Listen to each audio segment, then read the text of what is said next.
These kids grow up fast, right? Right, Farmers, they grow up fast, right? Oh my God, like I travel a lot. You can't leave and come back. Like you leave for a week, you come back, they're walking, they're talking. And my kids are half Indian. I leave, I come back, they're designing websites.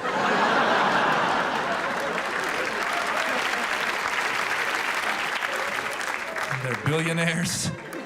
They own me.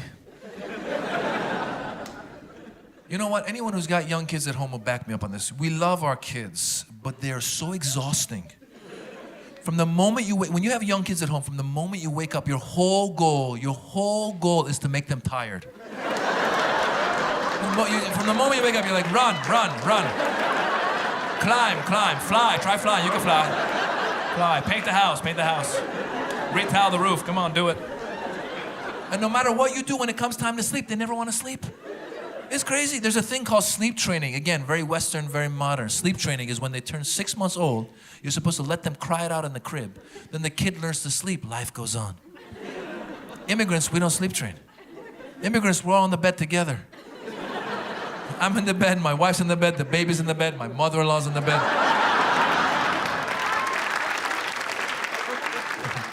There's a rooster in the bed. My cousins are in the bed. They come straight from Iran right into our bed. We're all watching the Kardashians together. Yeah. I took my older son to a movie. I took him to Happy Feet 2. You know, the penguin movie. Yeah, I got cocky. I took my son, my nephew, and the neighbor's kid. 3 3-year-olds and me. Don't do this, people. It's not good. Because I'm used to going to movies with adults. When you go to a movie with an adult, adults know when they want to talk, they whisper. Right? At the movie, hey, what's happening? The penguin's lost his parents. He's going to go find them. Cool. Pass me the popcorn. Here you go. Love you. Talk later. Kids, first of all, they don't even know how to sit. The one kid was just...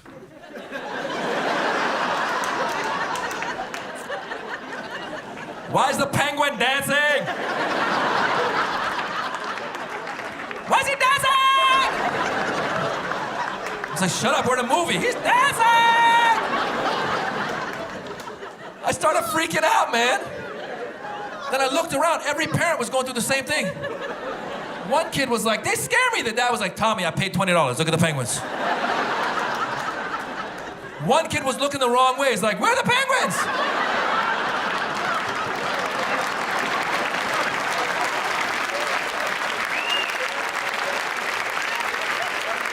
I was like, turn around! The boy is now 3.5. I took him to a basketball class in the US. First of all, every other kid there was 5, 6, older. They were all there with like tank tops, shorts, they were ready to play. My wife dressed our kid. Don't let your wife dress your kid for basketball class. He showed up in tight Mick Jagger jeans, a white t-shirt. He looked like John Travolta in Grease when he goes out for the track team. And these Russian coaches did not mess up. These were kids. It felt like they were training them for the Olympics. I thought they were gonna be, let's bounce the basketball, okay, let's sing some song. No, it wasn't that. Everybody hands up, drill, right, go right. Up, down, pay attention. And then afterwards, they gave stickers to the best players. Now listen, if it were an American coach, every player would get a sticker, not the Russians. After the game, they started going down the line. They go, sticker for you, no sticker for you. My son, he was his first time, he didn't get a sticker. He came crying, I didn't get a sticker. I go, don't worry, I'll talk to the coach, I'll get you. He came over, what is problem? I go, my son, he didn't get it. Yeah, that's right, the next time he play better, he gets sticker. I was like, but he's 3.5. He goes, when I was 3.5, I was in prison in Siberia.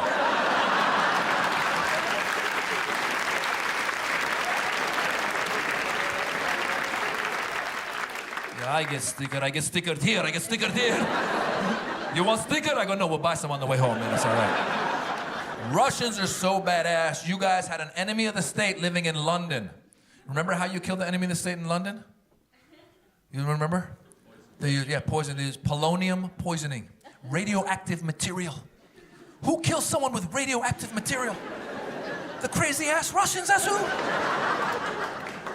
Because I'm pretty sure normally you want to kill an enemy of the state, like you play with the brakes in the car, make it look like an accident, right? Wonder how that conversation went, right? Hey, Sergey, you would like, I will play with brakes in car. He will crash into tree, make look like accident. No, Yuri. You take polonium. You stick up his ace. Then you take Russian flag, put on forehead. When America calls, say, what happened? We say, we have no idea. He must have slipped on some polonium. Happens all the time. I've been to the Middle East. I went to Jordan. Jordan was cool. One guy, thank you. Jordan is great, man. We got to Jordan. I was part of the Axis of Evil comedy tour we went to do in Jordan, and I showed up, and the shows were sold out. And I go, hey, Habibi, how did you guys know about us? He goes, Habibi, we saw you on YouTube. We saw you on YouTube. I saw it on YouTube. And I have a lot of clips on YouTube, and you can go and watch my clips on YouTube, and it's pretty cool. But what's even more interesting is reading the comments that people make, because you realize that people making comments on YouTube are crazy. Yeah. Because the first time I started reading it, I started reading, the first guy was like, I like this guy. I was like, great. And the second guy goes, this guy rocks. I'm like, cool. And then the third guy goes, this guy sucks. And I was like, what the hell? That's not cool. But then suddenly the first guy came to my defense. He goes, I'm going to find you and kill you.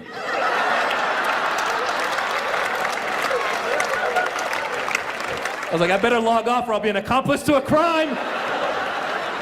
YouTubers are crazy. Oh my God, Jordan.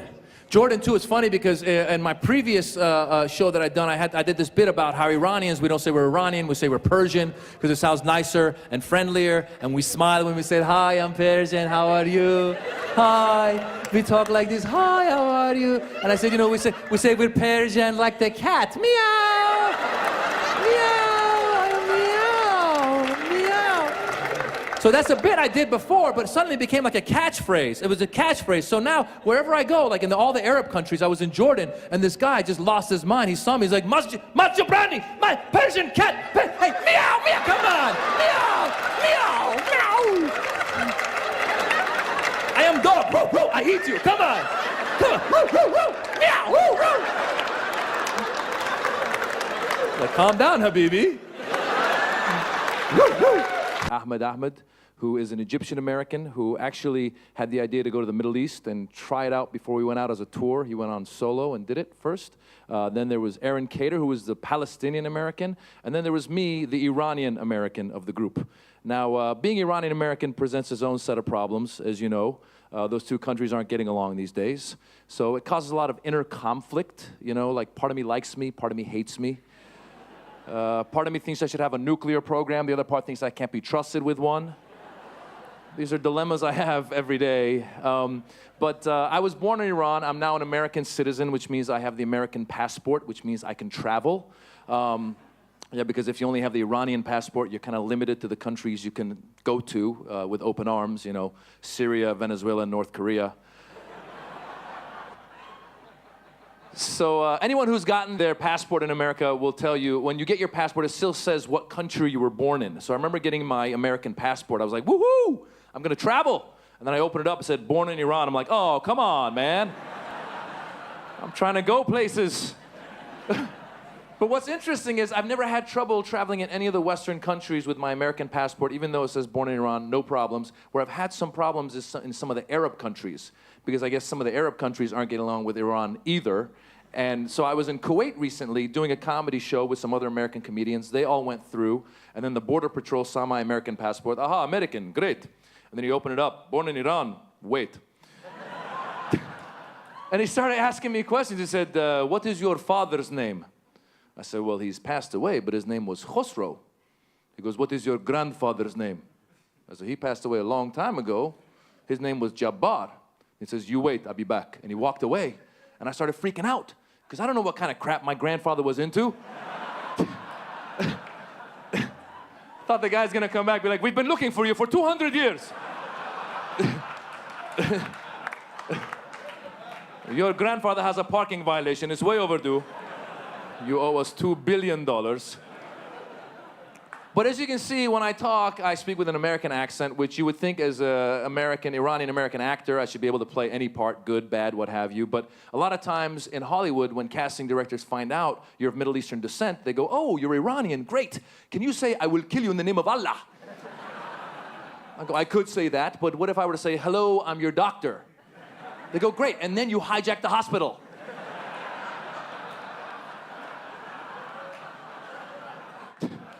Like, I think you're missing the point here. Don't get me wrong, I don't mind playing bad guys. I want to play a bad guy. I want to rob a bank. I want to rob a bank in a film. I want to rob a bank in a film, but do it with a gun, not with a bomb strapped around me, right?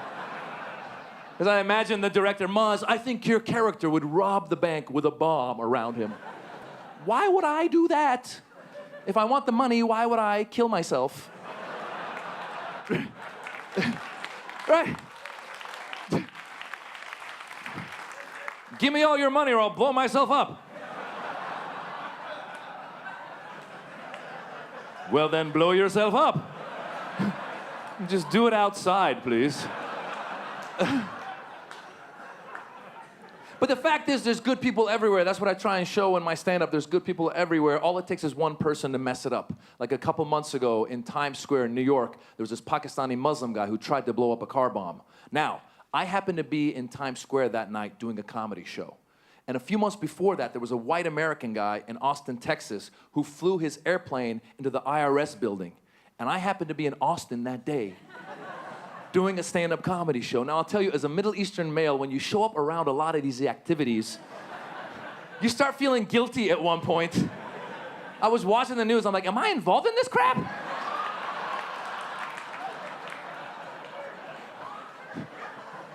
I didn't get the memo, what's going on? But what was interesting was the Pakistani Muslim guy, see, he gives a bad name to Muslims and Middle Easterners and Pakistanis from all over the world. And one thing that happened there was also the Pakistani Taliban took credit for that failed car bombing. My question is, why would you take credit for a failed car bombing? Like, we just want to say, we tried.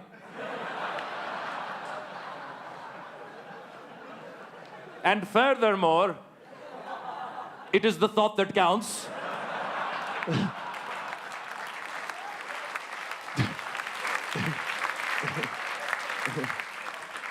And in conclusion, win some, lose some.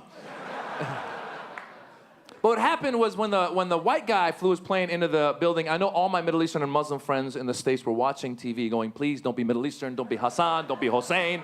And the name came out, Jack. I'm like, woo! That's not one of us. But I kept watching the news in case they came back. They were like, before he did it, he converted to Islam. Damn it! Why, Jack? Why? But the fact is, I've been lucky to get a chance to perform all over the world. And I did a lot of shows in the Middle East. I just did a 7-country solo tour. I was in Oman, and I was in Saudi Arabia. I was in Dubai. And it's great. There's good people everywhere. And you learn great things about these places. I encourage people always to go visit these places. For example, Dubai, cool place. They're obsessed with having the biggest, tallest, longest, as we all know. They have a mall there, the Dubai Mall. It is so big, they have taxis in the mall. I was walking, I heard beep, beep. I'm like, what are you doing here? It was, I'm going to the Zara store. It's 3 miles away. Out of my way, out of my way, out of my way. And what's crazy, there's a recession going on, even in Dubai, but you wouldn't know by the prices. Like in Dubai, in the Dubai Mall, they sell frozen yogurt by the gram. It's like a drug deal.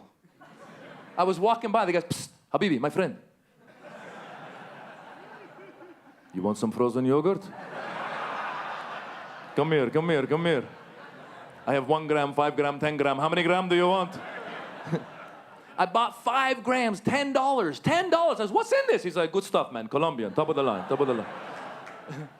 The other thing you learn sometimes when you travel to these countries in the Middle East, sometimes in Latin American countries, South American countries, a lot of times when they build stuff, there's no rules and regulations. For example, I took my 2-year-old son to the playground at the Dubai Mall. And I've taken my 2-year-old son to playgrounds all over the United States. And when you put your 2-year-old on a slide in the United States, they put something on the slide to slow the kid down as he comes down the slide. Not in the Middle East. I put my 2-year-old on the slide.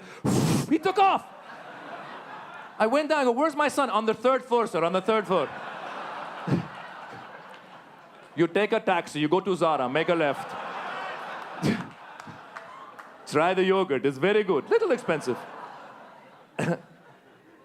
But one of the things I try to do with my stand-up is to break stereotypes, and I've been guilty of stereotyping as well. I was in Dubai, and there's a lot of Indians who work in Dubai, and they don't get paid that well, and I got in my head that all the Indians there must be workers. And I forgot there's obviously successful Indians in Dubai as well.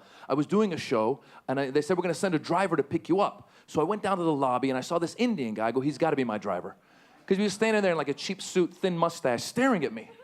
So I went over, excuse me, sir, are you my driver? He goes, no, sir, I own the hotel.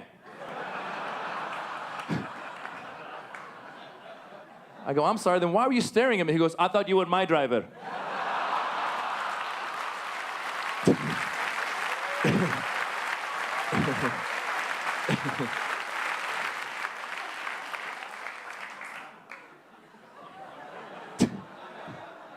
I'll leave you guys with this. I try with my stand-up to break stereotypes, present Middle Easterners in a positive light, Muslims in a positive light, and I hope that in the coming years, more film and television programs come out of Hollywood presenting us in a positive light. Who knows, maybe one day we'll even have our own James Bond, right? My name is Bond, Jamal Bond. Till then, I'll keep telling jokes. I hope you keep laughing. Have a good day. Thank you.